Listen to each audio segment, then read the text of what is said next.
Glad you're here for part 2. The book is called The Anxious Generation by Jonathan Haidt. At the end of last week, I proposed a frame for this whole conversation that's inspired by Philippians chapter 4, where Paul says, I'll back up to get the whole paragraph, rejoice in the Lord always. Again, I'll say it, rejoice. Let your gentleness be evident to all. The Lord is near. Don't be anxious about anything. We pause there. Don't be anxious about anything. Don't be anxious, Rachel. And Rachel goes, oh, okay, I won't be anxious. Don't be nervous. You're speaking in front of hundreds of people, Rachel. Don't be nervous. Does that work? Yeah, it doesn't work. The most common command in all of Scripture, Old and New Testament, you probably already know, is do not fear. Repeat it more than any other. And you say to people, don't be afraid. You're like, oh, okay, well, thanks. I was going to be afraid, but I won't be afraid now. So if we just say, don't be anxious, we need some more than just don't be anxious, don't worry about it. And we have more. Don't be anxious about anything. Paul says, but in everything, with prayer, by prayer and petition, with thanksgiving, present your requests to God. And the peace of God, which transcends all understanding, will guard your hearts and minds in Christ Jesus. Then, finally, brothers and sisters, whatever is true, whatever is noble, whatever is right, whatever is pure, whatever is lovely, whatever is admirable, if anything is excellent or praiseworthy, think about such things. And that's the challenge. Can we focus our minds and therefore our hearts, because those two go together? Can we focus our minds and our hearts on things that are true and noble and right and pure and lovely and admirable and excellent and praiseworthy? And to what extent does this phone become such a distraction that it's focusing my attention on things that are negative and not noble and not even true in some cases and not really right and all the rest of that, the opposites of those things? That's the challenge that we're facing. Let's pray and ask God's blessing on this conversation. Lord, we don't want to be an anxious people. We want to be a people at peace. And we know full well that there will always be things happening around us and to us that are beyond our control. But we pray that we would have this peace that defies the circumstances, the peace that transcends all understanding, that regardless of what's going on, a scary diagnosis, a troubling family situation, a job loss, whatever's going on around us, Lord, we pray that there would be this peace about us that is a byproduct of the aroma of Christ who lives within us. Pray your blessings on this class as Rachel and I talk through this thick book and try to filter through to discuss the things that we find most relevant. In Jesus' name, I pray, amen. This is the book, The Anxious Generation by Jonathan Haidt. We're in part 2.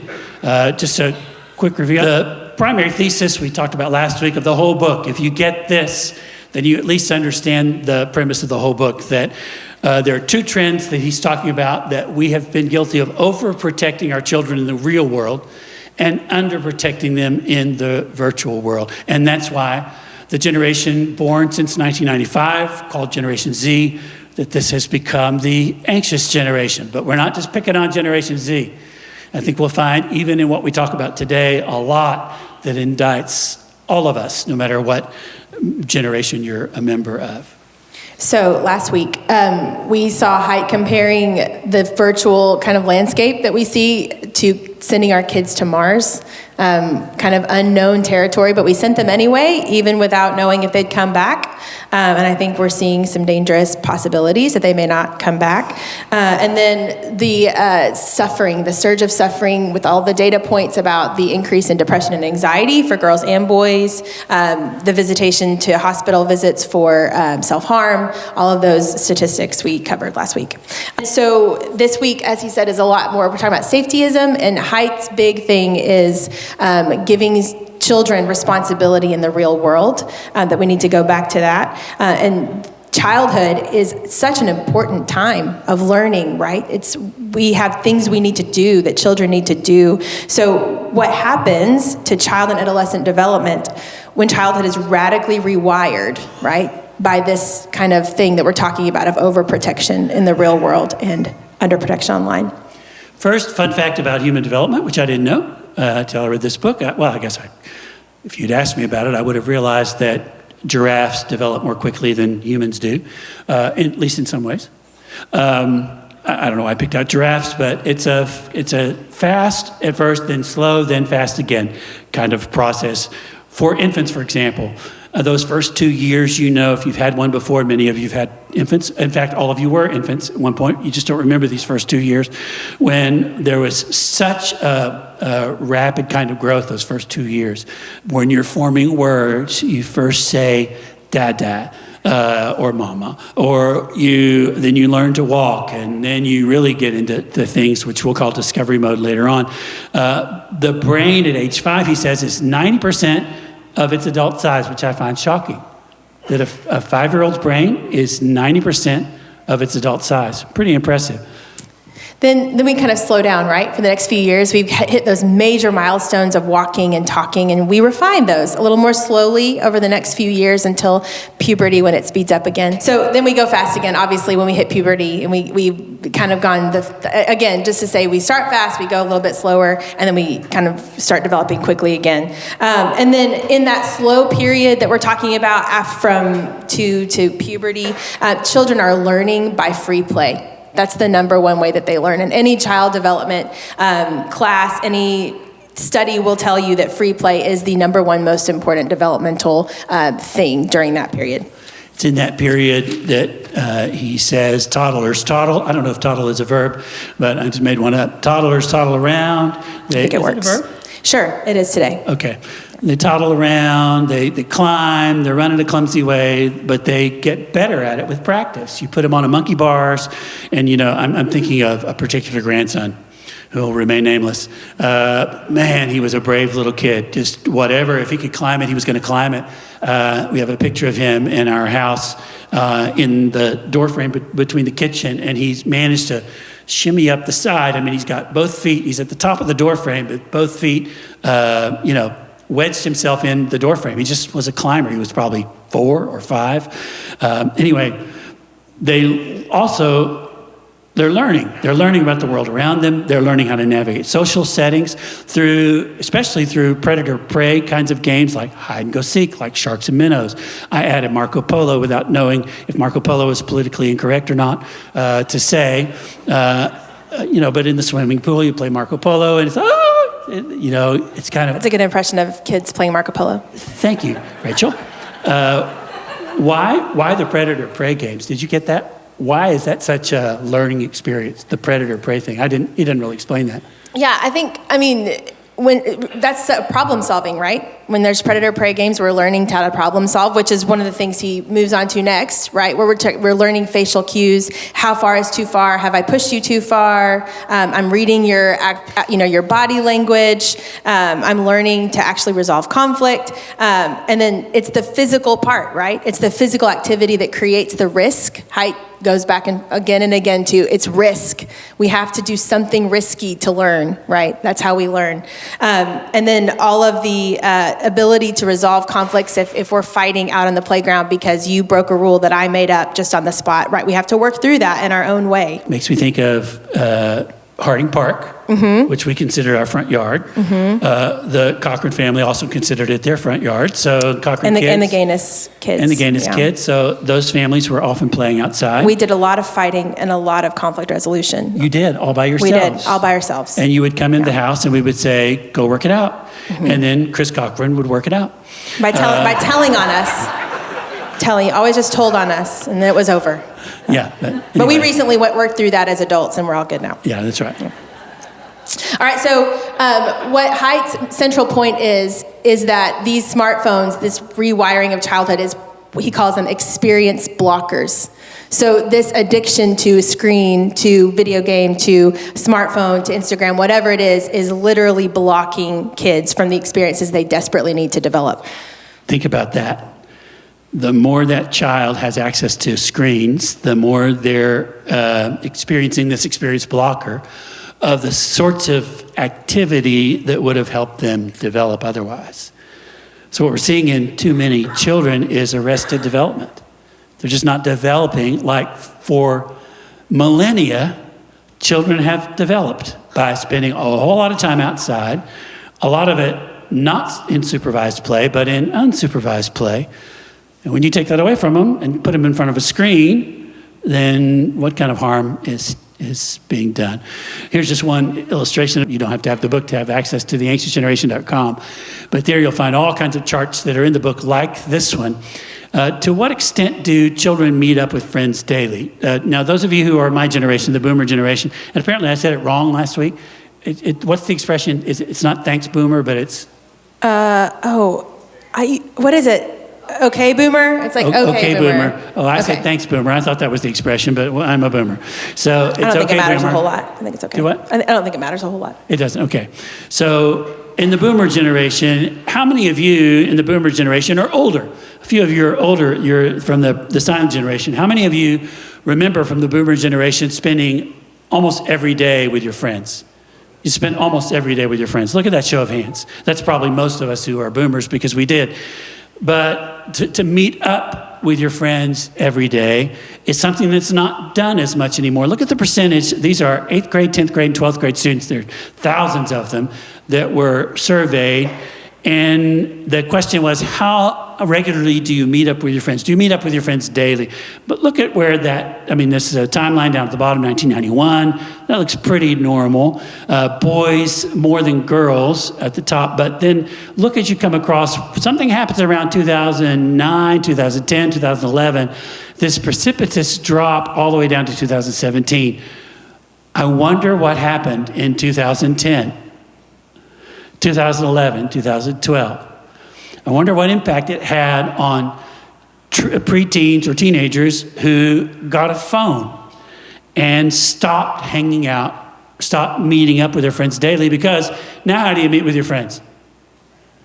On Snapchat or Instagram. You just text each other. You don't necessarily have to be in the same room at the same time, which is problematic. We're talking about something called attunement.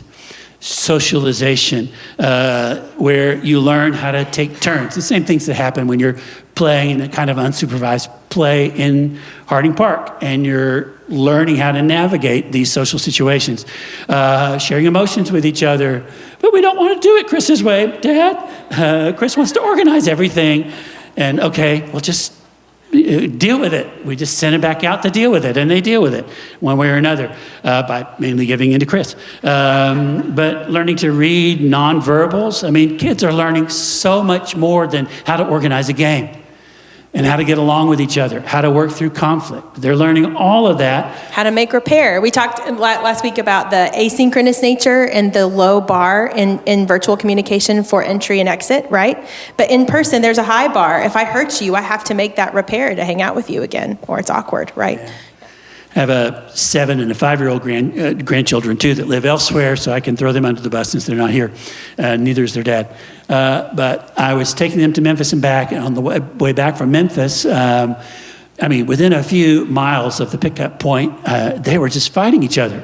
So I said, you kids, if you keep fighting, the youngest, who is very athletic at 5, he would reach across to irritate his older sister, because it's fun to irritate his older sister. So I pulled over in some parking lot before we got to Wynn, and I put the car seat in the very back, and then put the other car seat here, and he still managed to stretch out back there. And I said, okay, if you keep doing that, and this is Papa. I don't want to be the disciplinarian, but they were just irritating each other so much. I understand why the modern parenting approach is put them in front of a screen in the car. Get the minivan with the screen, or the SUV with the screens in the back, and just park them in front of a TV and let that entertain them. But I'm a grandfather. I'm not going to do that. I want them to play a road game with me. So we play I Spy with My Little Eye. And that lasted for all of 2 minutes. And then they're fighting each other again. When I took them back to Memphis, I said in my driveway, okay, guys, now we're not going to do that again. Okay, I put them in separate places again, but we're not going to do this again. If you start reaching back there and trying to pull on her, or vice versa, then I'm going to pull over and I'm going to separate you even more. We went from Harding Drive to the First Security Stadium parking lot. So, but I guess they're learning. Right, and the point is, I think you bring up an important point, that we don't do this because it's really hard work, right? This kind of parenting is really hard and very exhausting. And there's a reason it's so tempting to just screen it. Playing in sync is something he talks about a lot. You know, if you think back to how relationships are asynchronous in the virtual world, but synchronous. That's just one feature of relationships in the real world. Well, when a child is young and you're learning, you know, saying, I can't think of a children's song to save my life, but a children's song where you clap along. We can imagine. Okay, and they're learning to do this in sync. You know, clap with me. Let's clap together. And you know, they're learning, and they're learning that on so many levels to get in sync with a whole group. What happens if they don't? Yeah, so children and parents distracted with their phones are less likely to engage in these long face-to-face kind of skill building. And we know, as we've said last week, we can blame Gen Z all we want, but this is really on us too. We are the ones who have not monitored this, right? We're the ones who've introduced this into our families, and we have problems ourselves with our phones. I can speak for myself.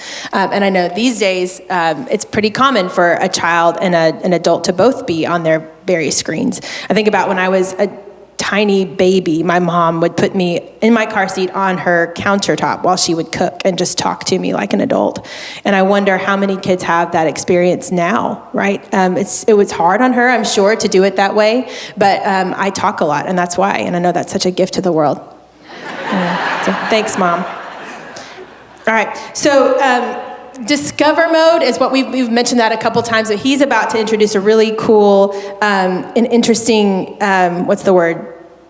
Binary? I'm looking for that. Anyway, so the idea that we have both discover mode and defend mode. And what he says is that in the 1990s, there's these two kind of contradictory choices as a culture that we made, which is the real world is too dangerous for kids to explore without adult supervision, right? And the virtual world is safe enough to let kids wander through it. Besides, it's hard, as we said, to install and maintain appropriate guardrails. So very contradictory there, right? And I would say in my own work with students at BB High School, and I'm sure a lot of other high schools, we see the same thing, is that students are exposed to these extremely, concepts and ideas that are so much more adult than I ever had access to as a child, ever. The things they see online in the middle of the night, the things they're exposed to are radically, I can't think of the word. What's the word? More scary? Scary, adult, sexual, you name it, whatever it is. And at the same time, because of their lack of accountability or experience in the real world, they don't have the resiliency skills to process those things, making that contradiction all the more strange and kind of stark. So the difference between these two things, discover mode versus defend mode, we thought, as we read the book, that this was really poignant. I can't think of the word either. We're struggling with words today. I thought this was really an apt description, discover mode, which is technically it's called behavior activation system. I didn't know that. The behavior activation system, where the brain's response is responding to this opportunity to explore. And you've seen it with that 2-year-old who picks up this Lego, and then they see something shiny over there, and they leave the Lego, and they go to the shiny thing over there, and they leave that, and they go to the other thing over there. I mean, they just go from one, oh, look at that. It's looks like attention deficit disorder, but it's appropriate at a certain level that they don't focus that long on this thing. When they see something else, they want to go learn about that. That's discover mode. But then there's this other thing, defense mode, technically behavior inhibition system. What in your brain says, it's not safe, don't do that, don't touch that, stay away from that, because you detect a threat. Now, he says, and we would agree, both of these modes are necessary depending on the situation. We don't want to train our children to be so uninhibited that they'll just walk out in the world and not detect threats to their person. On the other hand, have we made them to be so frightened that they don't engage the world as freely as they should? So more about this in a side-by-side comparison. So this was an interesting thing he brought up in his book about when Gen Z goes to college, what does discover mode and defense mode look like? He says discover mode looks like I'm scanning for opportunities. When I go to college, I'm like a kid in a candy store. I'm thinking for myself, and kind of the phrase of that group would be, let me grow, let me grow. And then defend mode, a kid going to college in defend mode would be like looking for danger, scarcity mindset. What if I don't like my roommate? What if, all these things, you're clinging to your team, you find your group, and then you really don't go outside of that. And then the mantra is keep me safe, keep me safe. I'm wondering at Harding, Dad, do you see this play out? We do, and it's evident in this chart. I want to talk about this carefully because we certainly don't mean to minimize the seriousness of any kind of disability that for which you need accommodations. I realize this is a room full of educators. There are also a bunch of therapists in the room. So this part kind of scares me to even go there. But yeah, as a college professor, I have witnessed this dramatic upsurge in the number of students who report disability.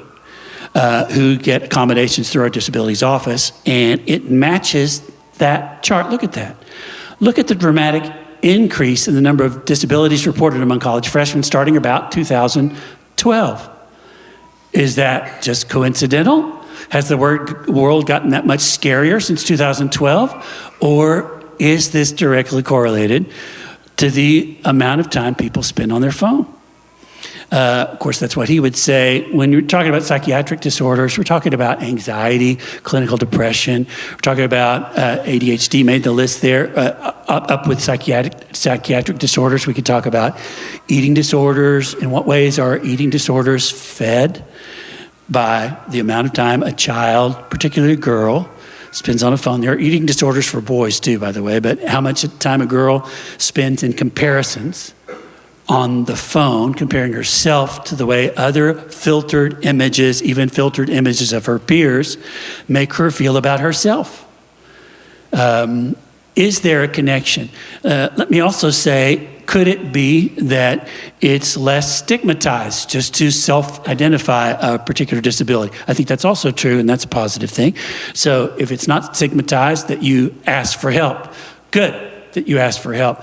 So I certainly don't want the student who goes and seeks help to feel like they're less than in some way.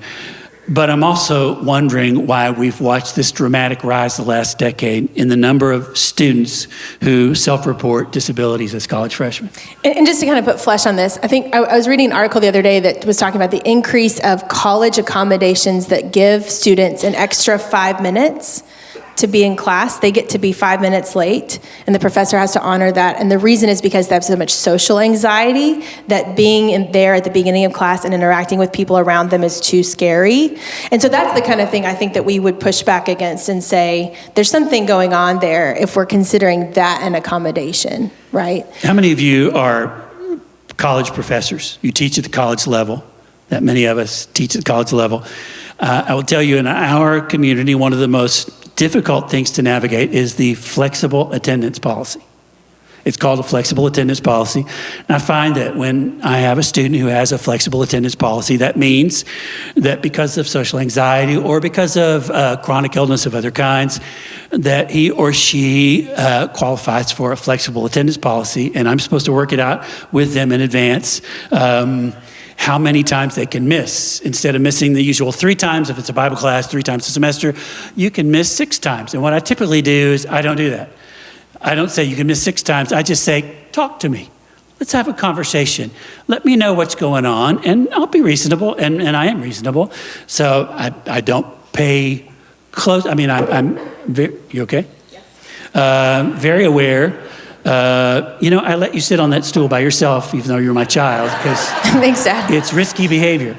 42-year-old child. Anyway, the flexible attendance policy is, I'll say as a teacher, it's both frustrating and it makes me sad for that child. I'm thinking, when you are employed beyond college, I wonder what sort of flexible attendance policy they'll have in your place of employment. But this is what we're navigating. And I don't mean to blame the victim here. I mean to say, is it possible that the prevalence of smartphones and the amount of time students spend on social media is contributing to this dramatic increase in psychiatric disorders? Here's something where the next place he goes is how he makes the case that children are intrinsically anti-fragile. Does that make any sense to you? Do you know what he means by that? Those of you who hadn't read the book, can you figure out what he means? Children are intrinsically anti-fragile. What does that mean? What do you think that means? Yes, I know what you said. It's hard work to be a parent. To me, I don't think it's hard work to be a parent, because these days and time, the parents is the kids and kids are the parents. What I said, you do. 'Cause back in the day, my father told me that he can look at me and I know to sit and stop. That's right. Like the same thing about the phone. If you don't pay that phone, you pay the phone bill, I have it turned off until you get right. Yeah. That's me. I can't speak for nobody else. He wasn't afraid of you. You were afraid of him, I would guess, in a healthy fear sense, healthy respect, because he was going to do what he said he was going to do. And you survived it because you weren't anti-fragile. I consider anti-fragile to be avoiding hurt, avoiding pain, avoiding any type of conflict. It's that the previous slide, keep me safe, and that means I'm going to remove myself from any circumstance, situation, engagement that might do that. When we treat them like they're fragile, they develop those inhibitions. But in fact, he says they're intrinsically not fragile. They're intrinsically anti-fragile. They can take it. They can fall down. I agree. I agree with what she was saying. And like you were talking about your neighborhood situation with the children and going, okay, nope, you go out and handle it. You give them those opportunities to be in those situations with the guardrails, because you need to teach them appropriateness. This is too far.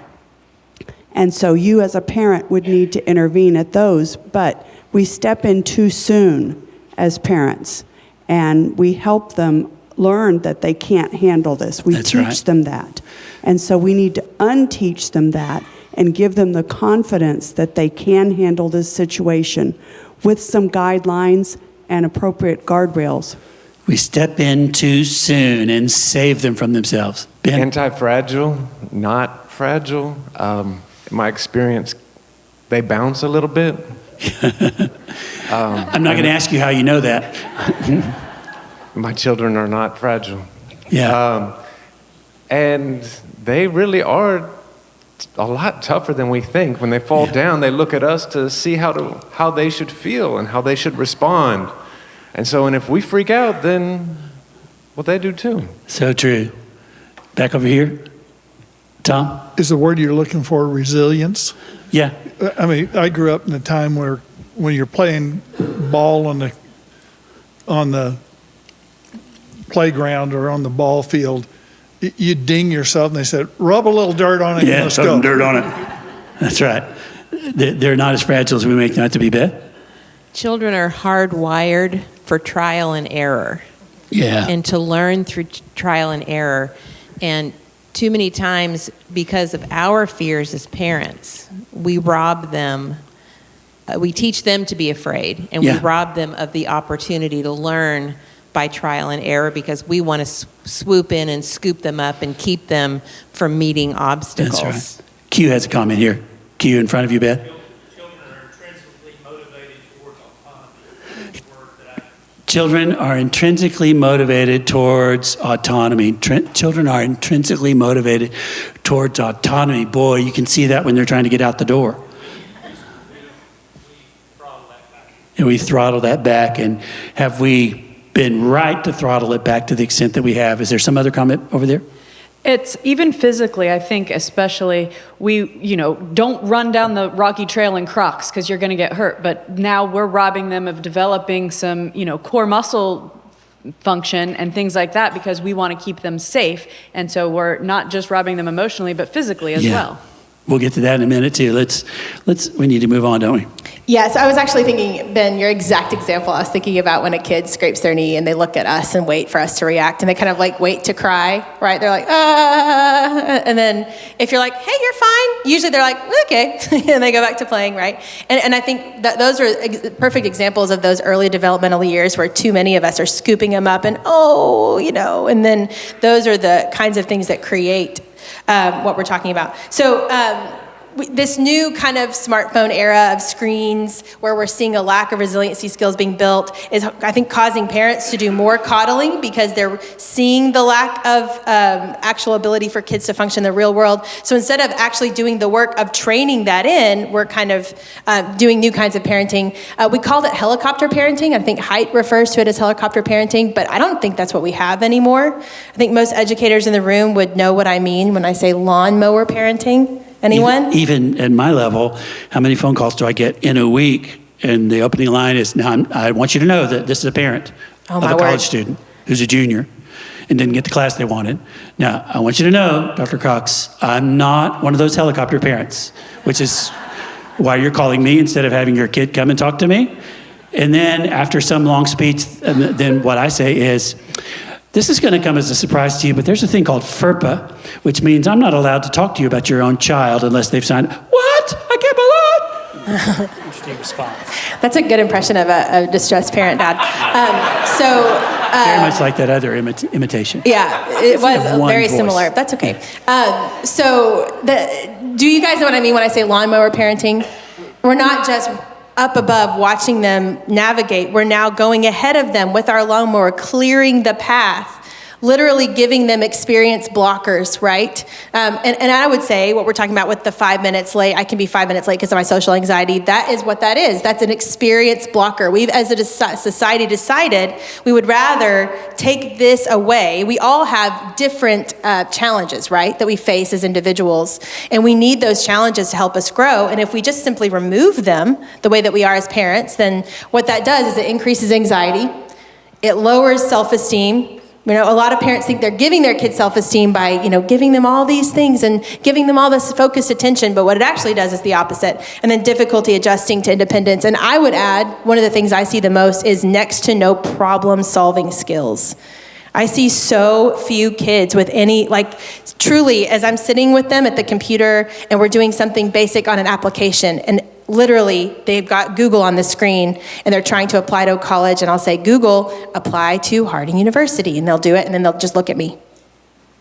And they'll say, what do I do next? And I'll say, application. And then they pull it up and it says name right there, and they just look at me every phase as if there's no ability at all to figure this out on my own. And hear us say for that child, whatever their age, with social anxiety that's afraid to walk into the room, we feel compassion as well. We ache for them. How are they going to get to a place where they can navigate the world? Because they're going to have to learn to navigate the world, and how do we get them in that place? So don't hear us being cold-hearted about it.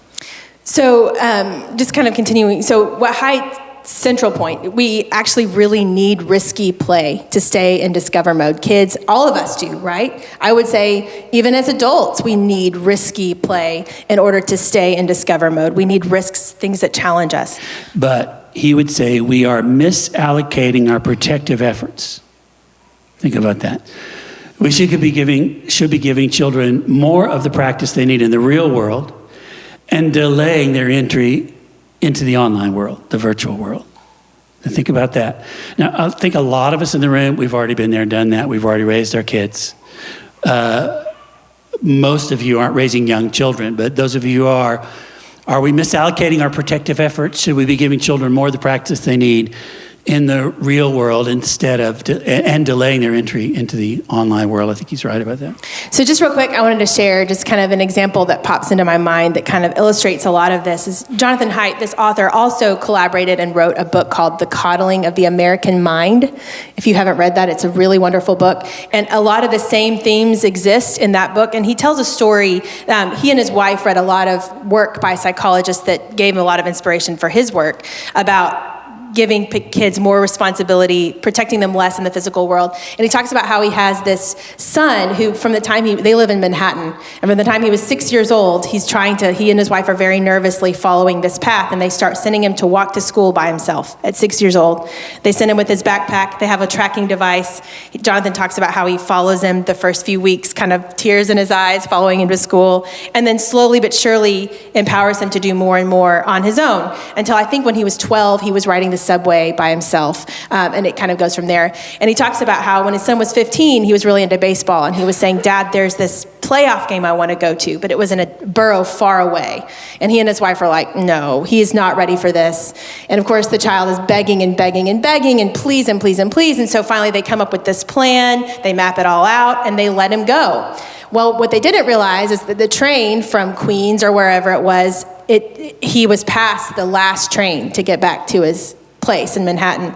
And so he figured it out. He ends up finding a cab driver. He ends up doing all these different things and coming home and gets home much later. Parents are worried, but he's there, and he's there. He made it. He figured it out. And they talk about how the next morning they all woke up and he was different and they were different. There was something different, a very adult. There was something confident, a new kind of confidence in him, and they had built a confidence in him as well. And I was thinking about, sorry, this is a long-ish story, but when I was 9, I said 7, and that was offensive to you earlier. You were 9. I was 9. It's not like you were so young. Yeah, so I was 9, and we lived in Africa, and my parents were generous enough to send me to the only child my age in our area, which was far across Kenya. And so they decided to let me fly by myself. I think that took some convincing. Right, Mom?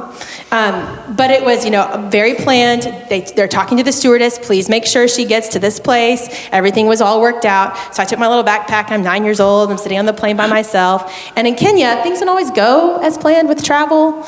And so they told us in the middle of the flight they were going to stop at a different city and we were going to have to change planes. And it wasn't like you're getting off the ramp and into the airport. It was down the stairs, across, the parking lot. And I remember that so starkly. I don't remember many things from 9 years old, but I remember seeing people on our flight and following them and just doing everything they did and kind of sitting there. In my own defense, it was supposed to be the same plane. She wasn't supposed to get off the plane. That one plane was supposed to go from Mombasa, Nairobi to Mombasa, Mombasa to Malindi.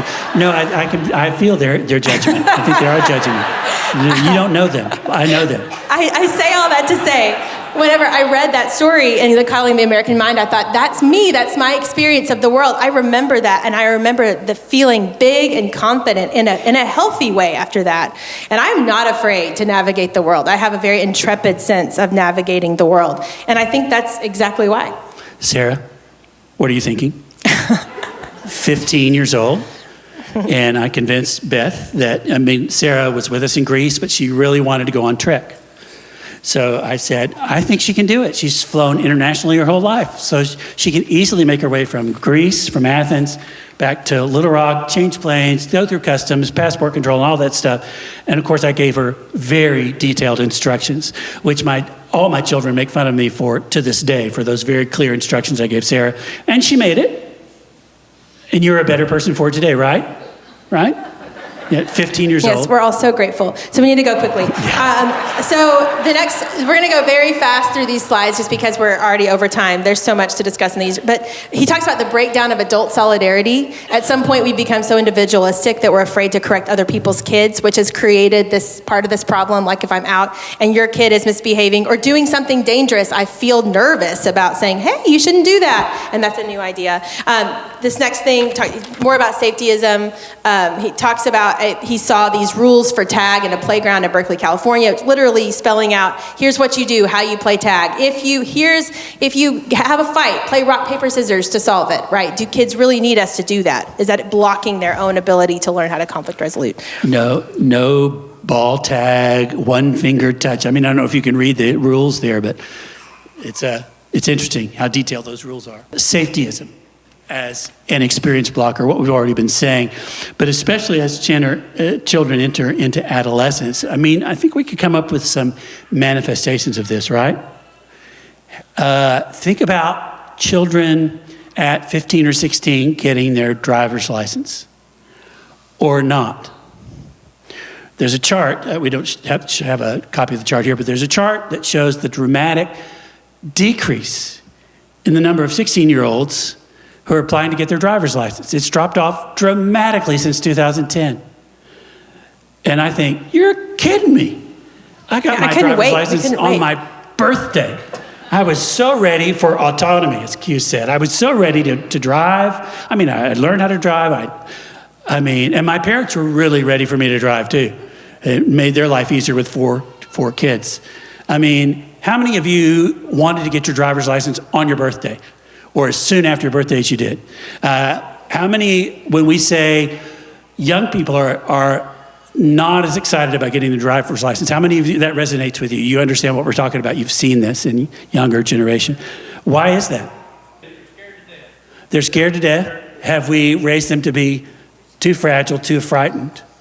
Now, I'm looking at the Simmons boys. They probably had pickups by the time they were 12, but that's different. You also don't have to go anywhere to talk to your friends, right? You don't have to go to the football game because you can sit on Discord on a video game and chat with your buddies. Yeah. Can you think of other manifestations of this besides driver's licenses? What's another manifestation of people having experience blockers because they're afraid? How they enter the workforce and when they get that first job and how they meet or don't meet expectations in that first job. Yeah. Also, I think is an evidence of the way that this has played out. So true. So true. I'm looking around at employers. Some of you employ teenagers. There's a comment. I've noticed a lot of people not even wanting to move out of their parents' homes just because they feel safe and, they don't have to because they're so coddled. Such a percentage of boys, in particular in their late 20s, it's more for boys than for girls who are still living with their parents in their late 20s. Yeah, you can probably think of other manifestations of this as well. Here's something for us to think about. This ladder from a childhood to adulthood. For him, it's convenient to say it happens on even number of birthdays. This is just his recommendation. We're curious what you think about it. Age 6, the age of family responsibility. I kind of hope you haven't waited till they're 6 to give them a chore. And don't pay them for it. You don't pay them to do their part in the family. We're a family. We all take part in what it takes to maintain the household. So you do your chores. I mean, maybe there's some, if they're re-roofing the roof or something, maybe you pay them for that. But if they're doing that at 6, then that may be risky behavior. Age 8, the age of local freedom. Age that is a little bit more local. They can play in the park in front of the house, maybe go to the neighbor's house down the block. Age 10, the age of roaming. They can roam a little bit in a familiar circle. Age 12, age of roaming. I'm thinking of Sarah Ritchie.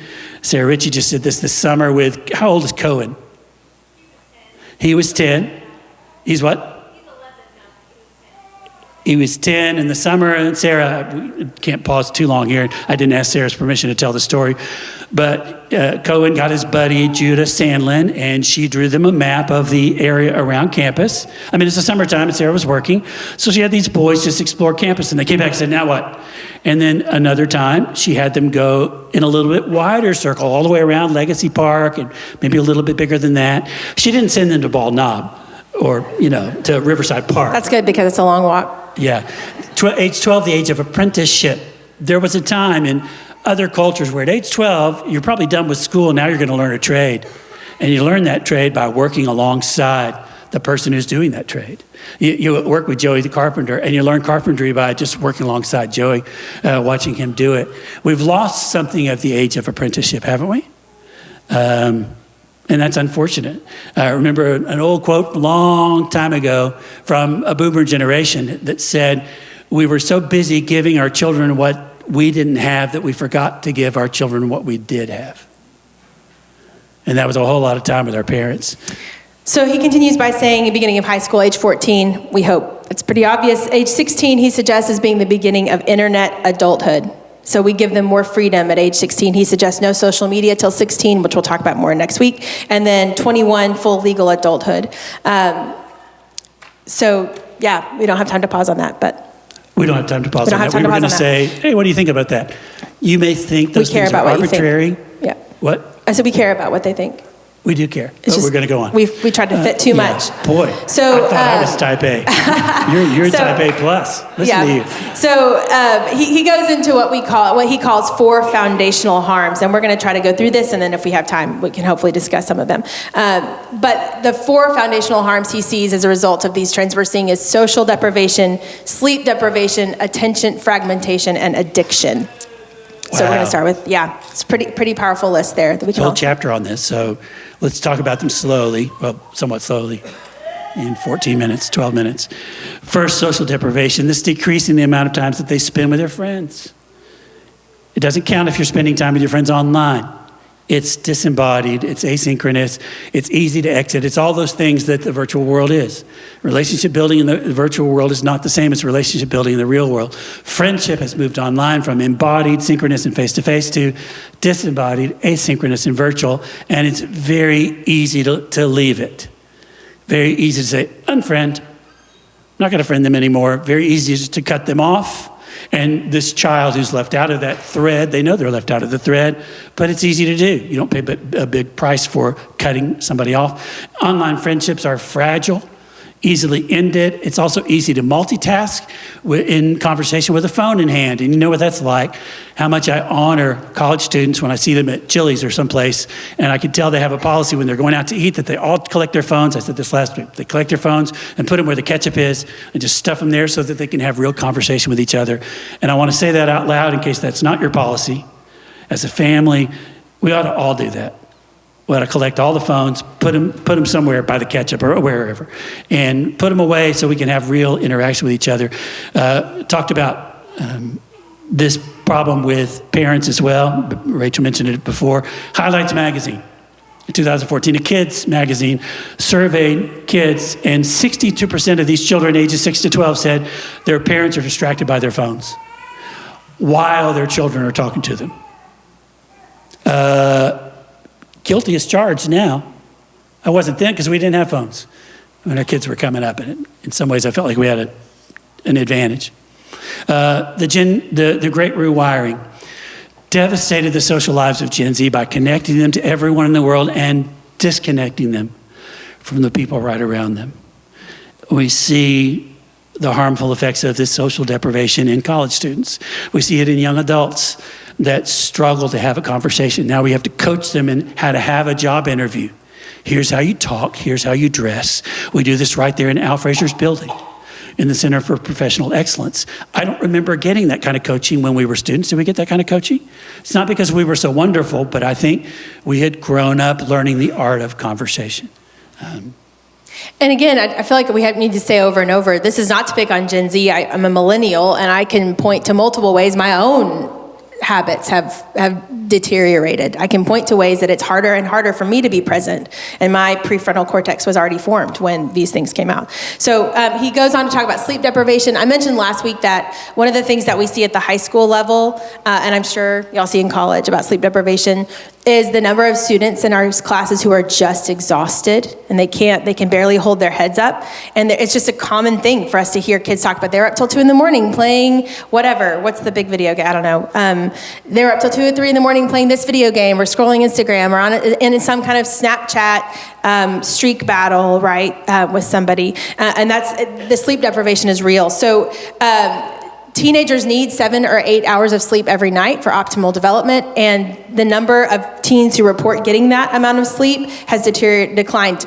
You can see the charts in the actual book, but it's now 22% who self-report getting that much. I have multiple students who are going on 3 and 4 hours of sleep every night for long periods of time. So it's not just smartphones, as we said, it's also the video game consoles, it's all the things. Studies show that sleep deprivation increases depression and anxiety, we all know that, right? How do we feel when we're not getting sleep for days and days on end? It's awful for our health. Still hurts my feelings, because I think my lecture is so invigorating that why would anybody sleep through this? I can't imagine. Yeah. That's amazing. Attention fragmentation. Yeah. The number of notifications we get through the day, you know what this is like. The average for teens is 192 notifications per day. Notifications on Snapchat or Instagram. Oh, notification. And now that you have your Apple Watch, I'm having a conversation with you and you're going like this. I mean, it's right there on your watch, right?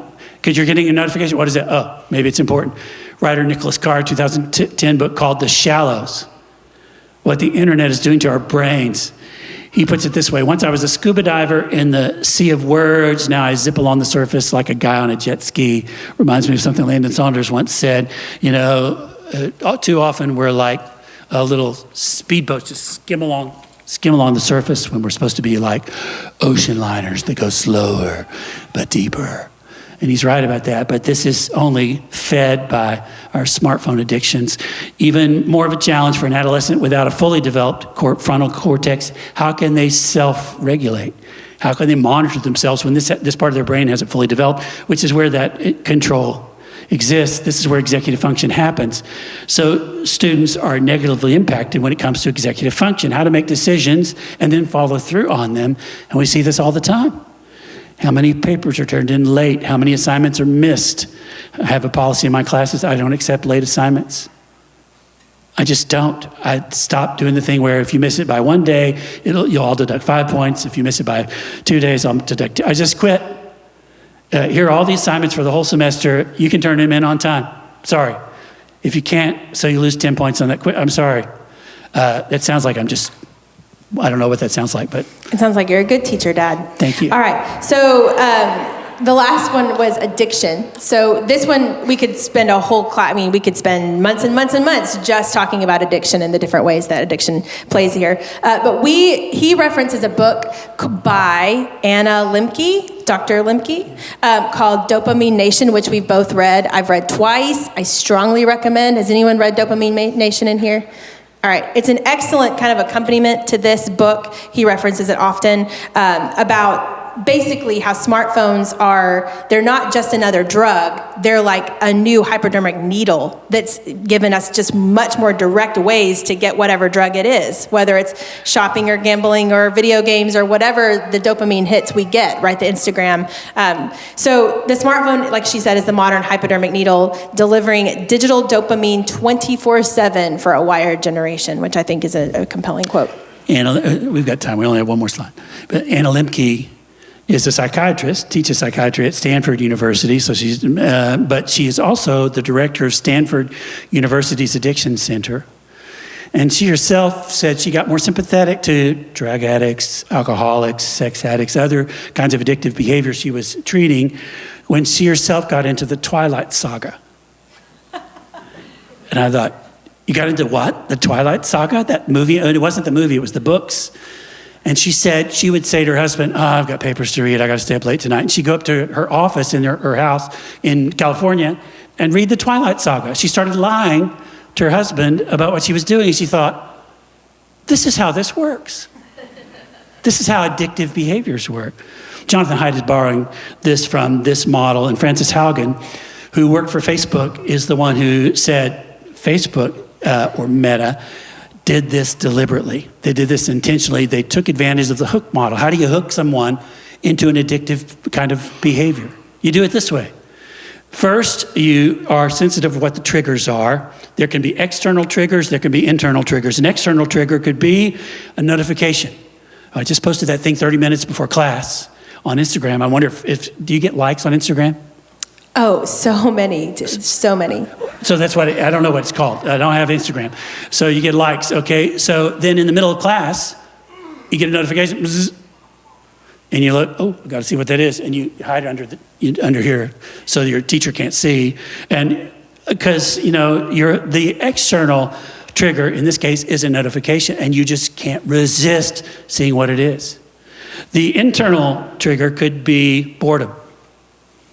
It could be you're stopped at the red light. Stopped at the red light and first in line. How many of you have been behind the person stopped at the red light in front of you and light turns green, you're like, come on, what's wrong with you?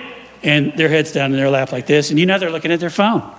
That's a good impression of someone in traffic that's angry. See, I'm good at imitations. So it could be an internal trigger, just the moment of free time goes to your phone. Internal, external triggers, which triggers the action. You do the action, but you do it repetitively, but you only get a variable kind of reward. By variable reward, what they mean is you don't always get the reward you want. You look at the notification, and it wasn't a like. You look at it the next time, you get a notification. It wasn't a like. Look at the next time, it buzzes, and you have 4 likes, and see, it was worth it. I mean, it's variable reward. I mean, there are illustrations with lab rats, scientific studies that show if you reward them every time, it doesn't work as well if you reward them every now and then. So Facebook knows this, Instagram knows this, every social media platform in the world knows this, and they're taking advantage of it, and they're training your children to be obsessive. They're training you as an adult to be obsessive about it. And then you make an investment in it. Look, I made an investment. I got to keep playing this game because I've got 1,000 skins. I don't know the language. I was just reading him. Halo something, and you get skin. I don't know what that means. Maybe I don't want to know what that means. But you get the rewards, and you think, if I just play one more round, I'll get to the next level or whatever. I mean, I know what that's like for solitaire on my phone. You have reached level 125. I think. Wow. I bet I can reach 126 before bedtime. It's just they're tempting me. That's something, Dad. It's crazy. Yeah. And I'm just confessing that I know how this works, and I think you know how this works, don't you? Can we put it down? Can we dwell on things that are true and noble and right and pure instead of something so trivial? So I was trying to leave a little bit of time so you guys could comment on some of the things we shared. I feel like we shared too much content. But next week, we'll be talking a lot more about social media, specifically, and wounded girls and boys that we're seeing as a result of this. But I would be curious, in 2 minutes, what some of your takeaways, what some of your thoughts, slides you saw that we wish we could have stopped on. Last words from y'all. When you talked about social deprivation with communicating online with friends versus communicating in person, I thought of, in my high school, I did have a phone around the age of 14, I think. And I had my school group of friends that communicated via a messenger group chat that was constant. And outside of school, if you weren't on that group chat, you did not know what was going on. But those friendships ended up being the ones that were harmful to me in some ways. But the ones that were really good were my church group of friends that we were in person on those youth group trips where Harrison took away our phones and locked them up deeply. And, we had to experience those real world activities of walking around Gatlinburg at Winterfest and things like that. Those ended up being better friendships for me. That's great.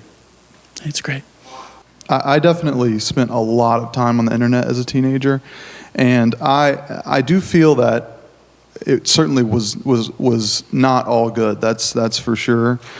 I do tend to wonder if, children being anti-fragile, right? I do have hope personally that does also apply to children being on the internet too much, right? I think that there is a certain degree of resilience that they'll have to the harm that's caused, I hope. And, I also just look back on my own experience with both the harm and the things that I gained from the internet, and recognize that a lot of going towards a more healthy relationship with all that, came from like the sanctification that I experienced in my 20s. And I still spend an enormous amount of time on the internet, maybe more than I should, according to some people's standard, maybe. But I have seen the Lord sanctify that to a significant degree. Okay. So I just want to, I guess the point I'm trying to make is that I think it is possible and even highly probable that Christ can bring us to a significantly more healthy relationship with all this, even though it may look different than what things did before because of how just incredibly pervasive this technology is going to continue to be in our culture. Good final sentence to end on.